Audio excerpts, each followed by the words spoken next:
Hi besties, it's me Arifa and you're welcome back to my crib. Today on the show Off the Cuff, I have with me this amazing person, the one and only, you guys. Let me allow him introduce himself. Drum rolls. Hi, besties. It's so good. It's an honor to have me on this show with my celebrity friend. My name is Malik Ashimi. They call me the only Malik, and I'm super excited to be here. So I just texted him and I told him about the show and the positivity, he gave me the energy and yeah. Are you guys feeling the vibe? Because I'm already feeling it. But don't worry, I'll still give you vibe. Enough. My perspective about Malik, I think he's this kind of fun guy. He's a cool guy. That is what he is. He's a cool guy and he's a fun guy. We all can see it online. I really hope it is that way offline. So today, we all have seen Malik on Instagram. The only Malik will just come, drop his video, go. We don't really know about him. You guys are going to be dipping into his, just like you are. So I am also looking forward to know much more about Malik today. You see, a lot of people come online and tell you things that they want the internet to like about them or they want the internet to hear about them. But in real life, they are horrible people. I want to use that word. So I would say I'm not, like I said, I don't know who I am until certain resource gets into my hand. First of all, I think I was just in with my sister and I was like, ask this question. And I'm like, oh, good, let me ask. You graduated with what grade? What was your grade? It was a 2-1. It's It was a 2-1. It's not a first class, but also more. Like a 4.35. Imagine, even me, I graduated with maybe 4.2. Osumo. Osumo first class. And you are doing content creation. Why? Why? Yeah, why content creation? It's a long story, but let me cut it short. So first off, content creation has never been a plan. I think it has never been a plan. I went to Yaba Tech first. I used to be I talk a lot too, and I'm a very funny person in real life, but I'm a shy person. Okay. Then, so I think content creation just came in the way. I think when I was in 300 or 200, I can't even remember, because during that time I was still focusing on reading books now. Yeah. So I was still in first class as 300, I guess, until I chopped breakfast. And as I chopped breakfast, we entered lockdown, I guess. I think from lockdown, then TikTok came in and it was just a thing. I didn't even create content for public self. I just posted on our boys group chats, just a catch cruise, and one of my friends posted one of my video, and then a blogger posted it on Twitter, and that was how content creation became like a thing. Yeah. So I'm a very book person.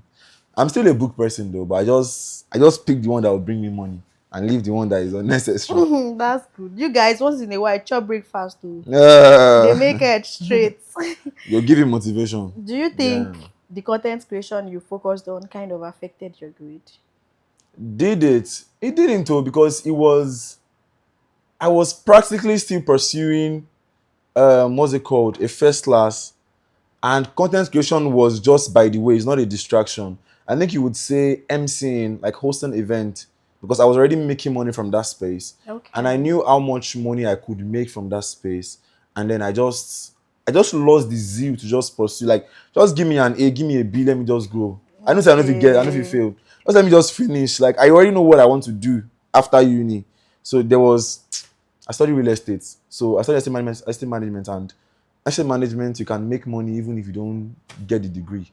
People that actually make the money from real estate didn't even study at university. Exactly. So why am I? Let me just finish well and let me just go, basically. So I wouldn't really say it was a problem or a distraction. It wasn't, because I knew that I had to sacrifice one for one.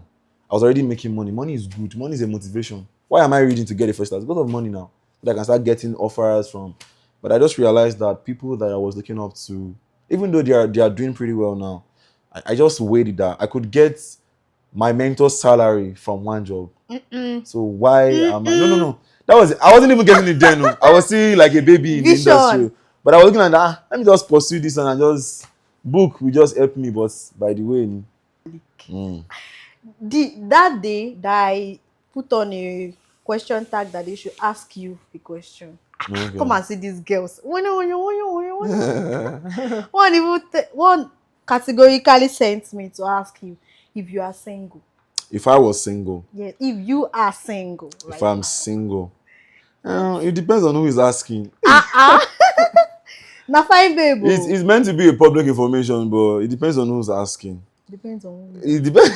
I feel like it's I a don't no, know. Joe. No, Go and yeah, shoot yeah, your it shot. is. It If he is. was really, if he was in a relationship, you won't say it's the girl. You know, the thing about being, well, I'm single. That's like the simple answer. Why am I single? Mhm. Why is anyone single? I don't know. Why is the only Malik Why is it single? Is it a single? choice? Have you not seen It's what not a you want? choice per se. I've met quite a number of good people, but I've had ones that, you know, we've been in talks, we've been together, we went apart, we came back again. But I don't know. I just feel like I've gotten to a stage in my life where I know what I want now. I feel like I know what I want. I don't want to waste time anymore. Okay. Talking stage takes too long. Courtship could take too long. So at the end of the day, everyone is a walking red flag if you think it in that aspect. So I'm looking at. I already know what I want. I already know what I want, and I want to start a life with someone. I don't want to waste time anymore. So I feel like if I'm talking to somebody now and I don't get that vibe, is like, I think I'm wasting my time on this person. Let me just call it off and just say no. Maybe day our day, stuff like that. So You're I think, genuinely ready to get married if you see the right person. yes, I think so. Uh-uh. I think I know so. You girls, you now mouth you get. And the thing is, You are not doing your assignments properly. no, no, no. You know how many people I'm dating on that internet that I don't even know about? I don't Exactly. even know people I I started seeing he's my crush. Let me tell him. Is this way I go use 2 hours? Ask Malik. another problem is that is my crush thing that I have with internet people is that I think they just see the only Malik from the internet. They probably don't want to get to know who Abdul Malik is, but you like the idea of the only Malay. But can you handle the celebrity life? For example, now I posted a pre-wedding video and Yeah. it was just a shoot. Imagine that I was with you that are my crush. I'm your crush. How would you feel? That's the kind of job I'm doing. How would you feel if I'm on set with somebody that you are seeing as a competition? How would you feel? Could you even handle outside the only Malik space? Could you handle the when we go to like a premiere or we go to like a public event and you see plenty of females that can you handle that also? Even though that one seemed like something that I've considered this in the recent times that I have to be very cautious of how if I'm with somebody now, I need to treat you with high esteem to know that okay, there should be a boundary. Do you Restrictions. get? Yeah. So if you're coming, I want to take it.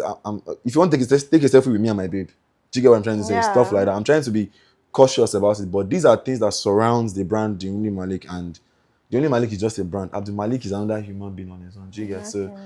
do you really want to know me? Like, you want to like are you interested in me or you're interested in like the public figure? And I genuinely want to ask you, what is your take on school? Do you think it's just a waste of time? It's just calm? It's just what do you think? School is a good resource, and school is also a waste of time, depending on who is asking. For example, now the kind of job that I'm doing now, if I didn't go to school, I won't be able to do it. Just know that for a fact.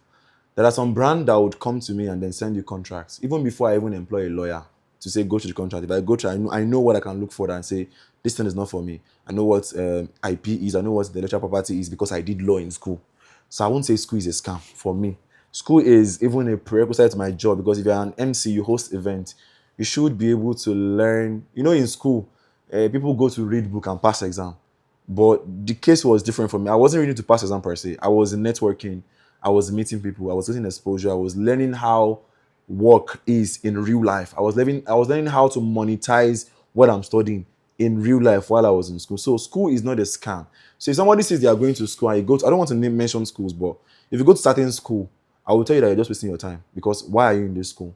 You are too resourceful to be in this school. You cannot be an artist. You are a creative person and you're not in a school that their social life is dead in that school. Maybe Because school is meant, there has to be a I don't want balance. to mention Don't name. mention school, please. There has to be a balance. That's why my little sister is the creative person. She draws, she paints, she does all of this. You are in Yabatek. Yabatek is a very creative space. Yabatek is a very, very creative space. But I'm still forcing like, please go to Unilag. Because I feel like in Unilag, you will see the actual exposure. Imagine that I'm telling you now today that um you want me to come and host your event. and I'm telling you that my rates are like from 700 upward, depending on the hours and everything. And you're telling me that, what's it called, Joe? I know you're not my person. Why do I know that? Because you're not in my space. Exactly. But because I went through Unilag, I've met certain people in my life. I already have a particular space that say, okay, these are my clients. So school is not a scam. But school can be a scam to you if what you're doing doesn't even require you to go to school. To speak good English, you might not even need to go to school. Just watch read books, listen to music. Some people can even speak French fluently. They've never been to Paris. Exactly. They've never been to a French class. But it's because they are familiar with reading their books and watching their movies, listening to them on stuff. So that is how you can get to speak good English or good French or good Yoruba. Just be in that space. But school is not a scam. Are you Arabic learned? You went to madrasa? Did I? Yes, I did. I even did half last self. I did A half last. sheikh. It's not even. It's not. I'm not a sheikh. I beg. I've been dying to ask I this. beg. Do you think being single, being unmarried, kind of have advantage to your to what you do, that you think when you get married there might be it might affect it in a kind of way? Do I think so? Yeah. No, I don't think so. First off, every space of your life, they have their own blessings. There is blessing in loneliness. There is blessing in idleness. There is blessing in your comfort space. You would realize that the moment you are single, there is high tendency that you could be very, very creative because you're not thinking your emotion is with you. You're not thinking of I never called this babe this morning. She's probably gonna be mad. She's having cramps. Exactly. She's complaining about I need to get her chocolate. You're not thinking of that in that moment. You're thinking of how to be creative, how to maximize your brand and stuff. That is you being single. There is blessing in that space. However, I for one am a staunch Muslim, and I can tell you for a fact I know that I've seen people that I look up to, that they've been doing certain things in their life, and the moment they got married, it became multiplied. It became bigger. Mention. So they might not be a celebrity, but I know my uncle for one. My uncle is a medical doctor, and he's also a business person. So he married somebody who conforms to his kind of value. He married somebody who is business oriented. So they're not like a team that run almost the same business. And there are sometimes that he might not be around. She's supervising. She's not around. He's supervising. Their children they are okay. They are smart, both book and academic and Islamic wise. So I can say them, for example, that marriage is not an hindrance per se. I think what would be an hindrance if you marry wrongly. Do you get? Yeah. And I'm saying this on camera. That's like one of my greatest fears in life, to marry wrongly. So those are men things. used to fear. I feel like anybody that is sane should be scared of that, because if prophets say marriage is half of your deen, you know what that means? What that statement means is that half of your deen is married. That means marriage will test you, because deen is you worshiping and then being tested and then passing your test. So it means if you get married to somebody that is not your person, you have to go through series of tests. So it's like scary. men has this thinking that if you do anyhow, if I marry you and you do anyhow, I'll leave you and marry another. I used to think that's how you guys think. I think we do because we have, so to say, we have the upper hand when it comes to marriage. Exactly. Like majority of the women, not all of you, majority of the women are, and that's why Allah has created us. Like Arijalu Kawama Ala Nisabi, simple as that. Yeah. A man overcomes, supersedes women. Which is meant to be, if a woman is submissive and then the man controls, it takes leadership. It means, not control, because they will take my word from me. Leadership. You allow your man to lead. Then there is a thing with a leadership and a followership relationship. You cannot have two leaders. If you have a president, you have a vice. They don't like simultaneously lead at the same time. It's about to pay grants this allowance for people that are poor. You are saying, no, this is not time. Let's do drainage first. There will be contradiction. Do you get? But however, as a leader too, you need to know how to follow and stuff like that. So I think like men are like in that position to, say, if you do like, because women are a lot, and that's the truth. And women are a lot, like, and you know that they are a lot. There are a lot of unmarried women compared to unmarried men, and it still boils down to the fact of polygamy, because at the end of the day you realize that there are more women than men. Can you marry two wives? Can I marry two wives? Yes.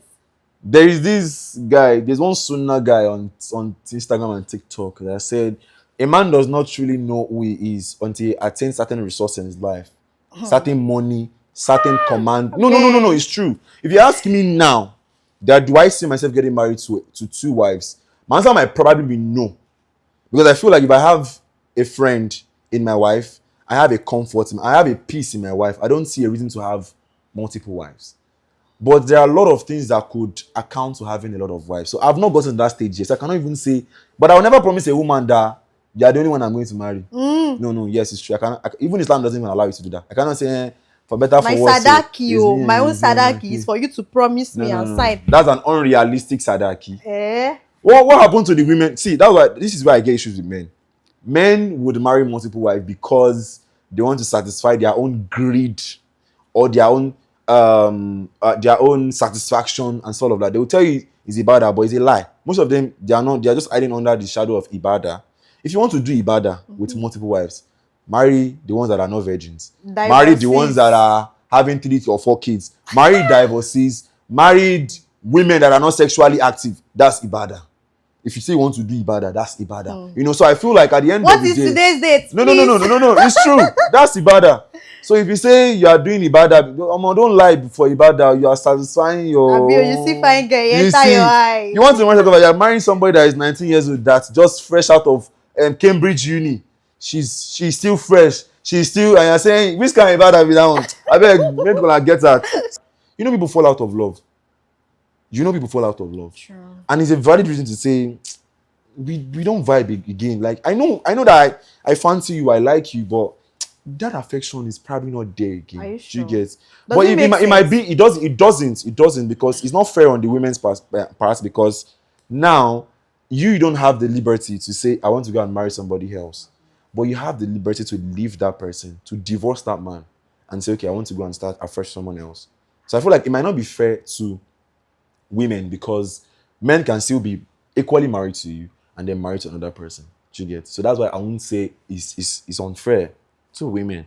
But I particularly feel like people fall out of love. Like they get not used to each other again. And that's why I feel like at the end of the day, if somebody wants to marry in this life, you have to just marry your friend. Marry somebody that even if the love seems shaky, there will still be something that is attaching to this person that's okay, we can still rekindle our affection, we can create memories, we can reestablish some things that we used to have, we can talk through it and stuff like that. So yeah, that's it. Oh yeah, shall we? Are we doing it together? Yes. Bismillahirrahmanirrahim. They play my fans. What's going on? First to do first. That's not how you do it. You are going to roll it. Oh. Am I going to start from the beginning? I already strained mine, so it's possible. What a man can do. The woman will scatter it. Why am I distracted? Here we go. Yay! One. I purposely made you one. It's a lie. You know you were competitive. What do you think is like a general misconception about you? Misconception? Yeah. Not that I've heard of. Oh, maybe because I mentioned Zainab a lot, they think Zainab has given me breakfast. Or maybe the babe that served me breakfast, her name is Zainab. Exactly. Somebody asked me to ask you that why Zainab? Every time Zainab. It's just coincidental. And I realized that we have a lot of Zainabs around. Like a lot of Zainab exists. A lot of Zainab. And that's like, okay. And the day I did not mention their name, they'll come and mention it in my content. Thank God today. That's if they even liked it when I mentioned their name. So working as an MC for a Muslim wedding and a Christian wedding, which one do you enjoy doing the most? Especially with the fact that you said you'd be DJing. Which one do I enjoy the most? I would say Muslim wedding. Wow. And the reason is Muslim weddings is my niche. Like is my comfort space. I like the idea of, two people are joining together. Although we are partying, but two people are like joining together in halal way. But you see Christian weddings, I like the organization more than Islamic wedding. Because in Muslim wedding, Nigerian typical space, we are just too inclined to that 4-in-1 type of wedding. And it exhausts me personally. You do nikah, you do engagement, you do reception, you do after in the same day. You see how Akewi, you have one live band. I don't want to mention their name. You have live band that will come and play. So All of those things will confine my reception to like 1 hour and we'll just rush through it. So I would say Christians have more organization and planning. Christians will do engagement like as early as 8 a.m., 9 a.m., and they'll conform with time. After that, they will now do their church service thing. They'll do the joining. They'll Their do pastors it don't 1 hour. waste We don't time. waste time. Why do baraka? Why do that work? You get. I'm sorry to all the fathers out there, but yeah, I would say I like the Muslim weddings more because it's a comfort space. For you. Yeah, that's why. That's why I would say that. If you were to have another source of income that is giving you the same amount content creation is giving you, would you still take content creation? No. I'd rather be low key and make money low key. That's what people don't know. That be on screen. The simple one is a simple like I'd rather have money low key. I swear. So guys, that will bring us to the end of this show. I think you guys know much more about the only Malik right now. Till next one, I'll see you guys. Bye. Bye guys. Don't forget to click on the subscribe button. We have a target before the end of the year, inshallah. We want to hit 100,000 subscribers on this channel. So, Inshallah. as you've enjoyed this session, Yeah. click on the subscribe button. There are more episodes to come also. Stay tuned. Bye.